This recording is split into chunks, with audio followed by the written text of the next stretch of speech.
Nung binasa yung gospel reading for today, ang una kong naisip ay ang salitang tipanan o covenant o pakikipagkasundo. Yun yung ibig sabihin ng dito. So siguro naman naalala naman natin yung mga salita na to, na ituro na to, di ba? Yata narinig ko yata to kay Sister Wenks nung nagturo siya. So ang pagkipagtipan o covenant ay ang pagsasama o marriage ng dalawang bagay na hindi pareho. Gaya ng lumang tipan, ang Ama at saka ang taong Israel. Ang bagong tipan, si Jesus na at saka tayo. Pero syempre, kailangan ibaba natin sa level ng tao. Ang pinakamalapit sa atin, sa puso natin, ay ang tipanan o covenant ng kasal. Ito yung siguro makaka-relate tayong lahat, tayong mga tao, kasi ito ay pagsasama ng dalawang tao na hindi pareho, isang babae at saka isang lalaki. So ganun ang tipanan, no? Ganun yung pagkakasunduan o yung covenant nga. It is a relationship, a marriage of two different people. So lagay natin sa sa level natin ng tao, kasal. Ito gamitin natin. Pagpapasok ka ng kasal, di ba may panunuyo? Panunuyo muna. Iimbitahan ka na pumasok sa isang tipanan, sa kasal na to. Gusto ng lalaki na pakasalan siya ng babae. Kagaya nung kwento ni Noah, na iniimbitahan niya yung mga tao na pumasok sa barko o sa ark para mamayang kote magkakaroon ng tipanan between God at saka sa pamilya ni Noah. Tapos na panunuyo ng lalaki sa babae, papasok na tayo sa tipanan pagka nagkasundo sila. So magiging isa na yung dalawa. Yung dalawa magiging isa na.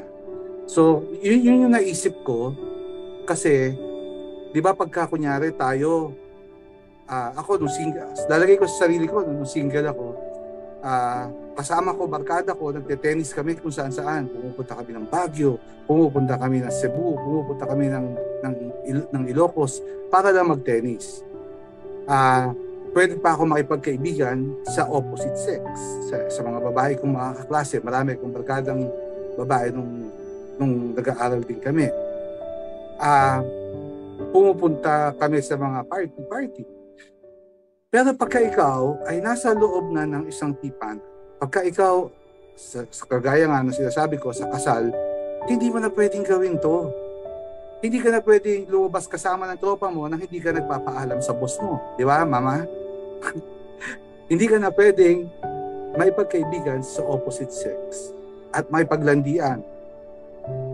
Hindi ka na pwedeng, kami mga lalaki, hindi na kami pwedeng pag-party. Kahit kayo mga babae, hindi na pwede yan kasi may hangganan na yung inyong tawag dito, yung mga pwede mong gawin.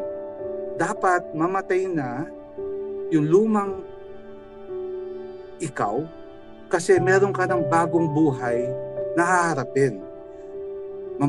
Mamamatay na yung pagiging single mo kasi papasok ka na sa isang buhay ng may asawa. Ang tawag dyan, you have to die for in yourself and give life to your new self with your spouse na. So, ang kamatayan, kasi itong Advent na to, ang tema nung 4 na linggo ng Advent ay yung 4 na bagay na hindi natin malalagpasan, no? Yung kamatayan, death, judgment, heaven, and hell. So ngayon, pag-usapan natin yung death. Death ay isang bagay, o kamatayan ay isang bagay na hindi natin pwedeng takasan. It will come. Bakit ba tayo takot mamatay? Sabi nila, takot tayo mamatay dahil mahal natin ang buhay natin. Takot tayo sa pag-iisip, sa papasok sa isip natin na tayo ay mamamatay. Natatakot tayo na maghiwalay. Yung sinasabi kanina ni Mary Rose ba? Na nakikita niya naghihiwalay yung kanyang tao, yung pagkatao niya at saka yung kanyang kaluluwa. And that is what death is all about. Paghihiwalay ng katawan at ang kaluluwa. Alam natin, it will take sacrifice pagka nangyari yun. But bear with me, may pupuntahan tong pinag-uusapan natin. Tapos pangatlo, Kasi hindi natin alam kung papasa ba tayo sa exam ng ating Panginoon, kung papasok ba tayo sa kaharian niya. Ang problema, ang tao ayaw makinig. Kita nyo nung tayo ni Noah, pinapapasok na sila sa ark, sa arko. Ayaw ng mga tao makinig. Kasi anong ginagawa nila? Magiinuman, nagkakainan, nakikipagtalik sa kung kani-kanino. Ganon, puro pangkatawan ang kanilang kaligayahan. At iniimbitahan sila pumasok doon sa arko para magbagong buhay. Ganon din ang imbitasyon ni Jesus sa atin. Ang imbitasyon ni Jesus sa atin, di ba, na magbago na tayo, magbagong buhay na tayo. Yun na, kasi sabi niya, pagka dumating siya, yung isa kukunin, yung isa may iwan. Yung nagbabayo ng trigo, yung isa kukunin, isa may iwan. Parang gano'n, di ba? So, may invitasyon sa atin na sana tayo yung kunin. Pero ang problema, may indifference tayo. Ibig sabihin, wala tayong pake sa tawag ni JC na magbagong buhay. Kaya nga nirecall niya yung mga tao nung araw na naging indifferent yung mga tao sa tawag ni Noah na magbago, na magrepent, magbago na kayo. Hayaan nyo na mamatay yung dating buhay nyo at pasok na tayo sa bagong buhay, yung pasok na tayo sa kaharian ng Diyos. Tayo mga nasa bagong tipanan, iniimbitahan tayo ni Jesus na magbagong buhay at pumasok sa buhay Diyos. Hindi naman pwedeng pasok tayo sa New Covenant pero nandun tayo sa dati nating buhay. Pagkaanak ka ng Diyos, dapat pinapakita mo yung mga katangian ng Diyos. Pinag-usapan natin, di ba, na tayo ay isang kalarawan at kawangis ng ating Panginoon. So pagka ikaw ay miyembro na ng kanyang kaharian, dapat pinapakita natin yung mga characteristics o katangian ng ating Panginoon. Kagaya ng sinabi ni Meros kanina, sana handa tayo sa pagdating ng unos. Sana handa tayo nung dumating yung COVID. Hindi tayo lahat handa, no? Sana handa tayo pag dumating ang Panginoon natin. Makita niya na tayo ay malinis. Tayo ay iniimbitahan niya na magbagong buhay for the better. At yung imbitasyon niya ay now na. Ngayon na, hindi pwedeng mamaya, hindi pwedeng bukas. Sa tingin niyo ba madali o mahirap? Madali ba o mahirap magbago? Kung nakasanayan mo na yung mga bagay na makamundo, hindi madaling magbago, di ba? Sabi nga ni Paul sa Romans 7, why do I fail to do what I like to do and do the things that I hated? Meron siyang, lahat ng tao, merong, ang tawag bias, papunta sa kasalanan. Pero kaya natin paglabanan yon dahil nga sabi din ni Meros, Christ who strengthens me, di ba? I can do all things because I have Jesus. Gaya ni San Agustin. Isa pa, di ba, kanina sabi ko si Paul. Si Paul, sabi niya, bakit nga ganun? Si San Agustin, alam niyo ba, na mga santo ay mga ordinaryong tao na gaya ninyo at gaya ko na makasalanan. Hindi lahat ng santo ay pinanganak na ganun na meron ng hilo sa ulo. Hindi ganun. Maraming santo na galing sa buhay na makamundo. Gaya ni San Agustin. Si San Agustin, namuhay siya ng maraming babae, nagkaanak pa nga siya.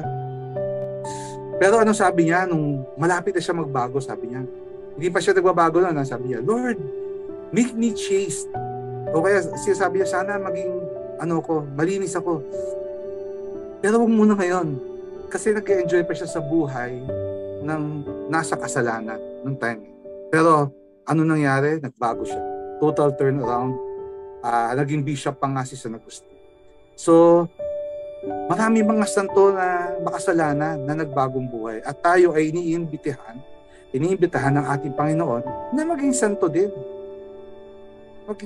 Na sana maging ganun din tayo na nagbago patungo sa Kanya.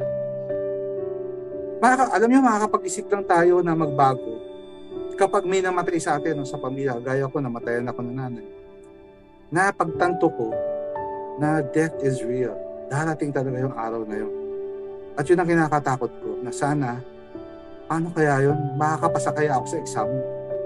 Natatakot ako that time. Pero, bago namatay nanay ko, isa pang paraan para tayo ay magbago talaga ay pag nakaranas tayo ng near-death experience. Yung nasa bingit ka na ng kamatayan. Ako, 3 beses ako muntik mamatay last year.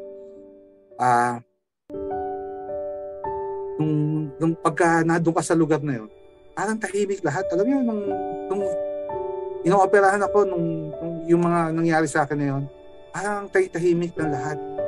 Pero syempre, hindi pa ako nahusgahan. Akala ko nga, wala na ako eh. Pagdilat ko, napakanta nga ako. Ano yung kanta ng Apo High King?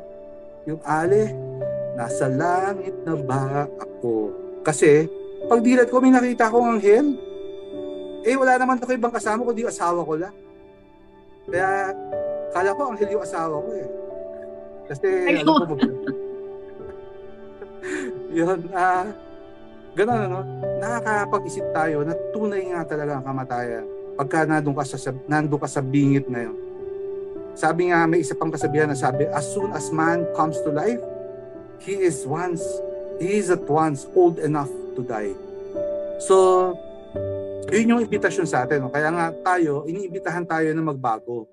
Sumunod tayo kay JC. Pumasok na tayo nasa loob na tayo ng covenant eh. Kristiyano na tayo eh.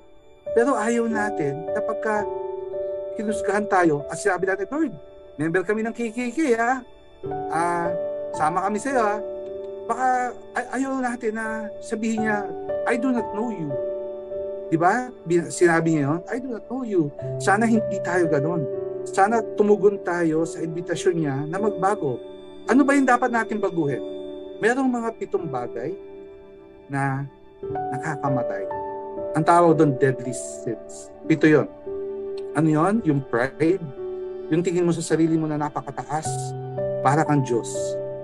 Greed, katakawan, anong tawag doon sa greed? Hindi lang katakawan eh, kasakiman. Mas malalim pa sa takaw, sakim, na lahat gusto mo sa'yo. Yung anger, pagka nagagalit ka lagi, di ba sabi ni Jesus yun na, pagka nagalit ka, para ka na pumatay ng tao, di ba? Sinabi niya, envy, ibig sabihin na envy, inggit.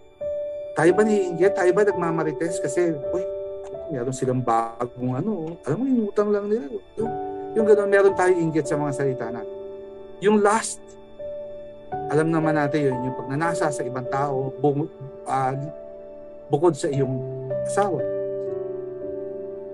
Gluttony, katakawan, hindi lang sa pagkain, kundi sa mga bagay na material. At sloth. Yung sloth, yung katamaran mag-aral, lalo na sa mga bagay na tungkol sa ating Panginoon. So, yun lang ang imbitasyon sa atin, no, itong Advent na to. Sana isipin natin na talagang darating yung kamatayan. Nung pinanganak si Jesus, siya ay darating din sa punto na yun. Tayo ay ganun din. At ang imbitasyon sa atin ay magbagong buhay. Para pag dumating yung time na kukunin niya na tayo, meron tayong peace of mind na, Lord, alam ko hindi ako karapat-dapat. Pero kasi kami ay naniniwala sa iyo, Panginoon, pinilit namin na maging mabuti. Although minsan kulang kami, nagkakasala pa rin kami, pero alam namin na sa kakulangan namin, pero ikaw ang nasa puso namin, tatanggapin mo kami sa kaharian mo. Sabi nga ni Pebbles lagi, Lord, pagka ako pumikit, sana pagka dumilat ako, ikaw na yung kukuha sa akin. So, yun ang imbitasyon sa atin ng Panginoon na magbagong buhay. Baguhin natin yung mga mali nating ginagawa. Yung mga tama nating ginagawa, patuloy nating gawin ito. Okay, so maraming salamat sa inyo. Magandang gabi. Thank you, KKK, for this time. God bless you.